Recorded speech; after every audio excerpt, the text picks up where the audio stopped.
అంబేద్కర్ కోనసీమ జిల్లా ముమ్మిడివరంలో ఉచిత బస్సు పథకానికి వ్యతిరేకంగా ఆటో వాలాలు ఆందోళన చేపట్టారు. తెలంగాణలో ఇటువంటి పథకం వల్ల ఆటో డ్రైవర్ల దుస్థితి దారుణంగా మారిందని అన్నారు. ఆంధ్రప్రదేశ్లో కూడా ఇటువంటి పథకాన్ని అమలు చేస్తే తమ పరిస్థితి అగమ్యగోచరమవుతుందని వారు ఆవేదన వ్యక్తం చేశారు. ఉచిత బస్సు పథకం పెట్టి తమ పొట్ట కొట్టొద్దు అంటూ నినాదాలు చేశారు.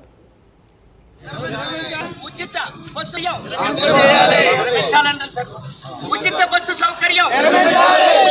సౌకర్యం కొట్టొద్దు కొట్టొద్దు.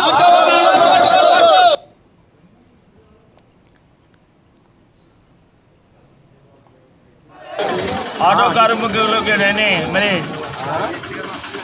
కొట్టడం కోసం మరి మహిళా ఉచిత బస్సు సౌకర్యాన్ని మరి ప్రతిపక్ష నాయకుడైన చంద్రబాబు నాయుడు మేము అధికారంలోకి వచ్చాక మహిళలకు ఉచిత బస్సులు వేస్తామని చంద్రబాబు నాయుడు చెప్పడం జరిగింది.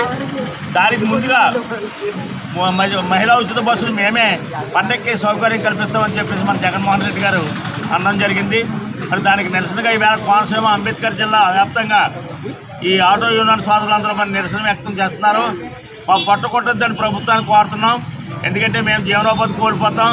సెల్ఫ్ ఎంప్లాయ్మెంట్ ద్వారా మేము అందరం నిరుద్యోగులు ఆటోలు తీసుకుని బతుకుతున్నాం. మరి మా బతుకుల్ని చిందరబందలు చేయొద్దని చెప్పేసి ప్రభుత్వానికి విజ్ఞప్తి చేస్తాం. ఇది రెన్యూమెంట్ చేసుకోవాలని చెప్పేసి జగన్మోహన్ రెడ్డి గారిని కోరుతున్నాం. ఎందుకంటే చాలా మట్టికి నిరుద్యోగ సమస్య మీద మరి సెల్ఫ్ ఎంప్లాయ్మెంట్ మీద ఎస్సీ కార్పొరేషన్, బీసీ కార్పొరేషన్, అనేక ఫైనాన్స్ కార్పొరేషన్లో కూడా ఆటోలు తెచ్చుకొని మరి జీవనోపాధి సాగిస్తున్నాం.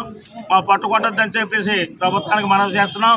మరి దానికి నిరసనగా ప్రభుత్వానికి తెలియజేయడం కోసం ఈవేళ కోనసీమ అంబేద్కర్ జిల్లా వ్యాప్తంగా ఈ నిరసన కార్యక్రమం చేస్తున్నాం. కాబట్టి మనం అందరం ఈ నిరసన కార్యక్రమంలో పాల్గొని సోదరులారా మౌనంగా ప్రభుత్వానికి విజ్ఞప్తి చేయడానికి వెళ్తాం తప్ప మనం ఎవరి మీద దండయాత్ర చేయడానికి వెళ్తాం లేదు. మన యొక్క బతుకుల కోసం చెప్పుకోవడానికి, ప్రభుత్వానికి చెప్పుకోవడం కోసం ఈ నిరసన కార్యక్రమం చేస్తున్నాం. కాబట్టి ప్రభుత్వం కూడా దిగొచ్చి మా సమస్యలు పాదయాత్ర సమయంలో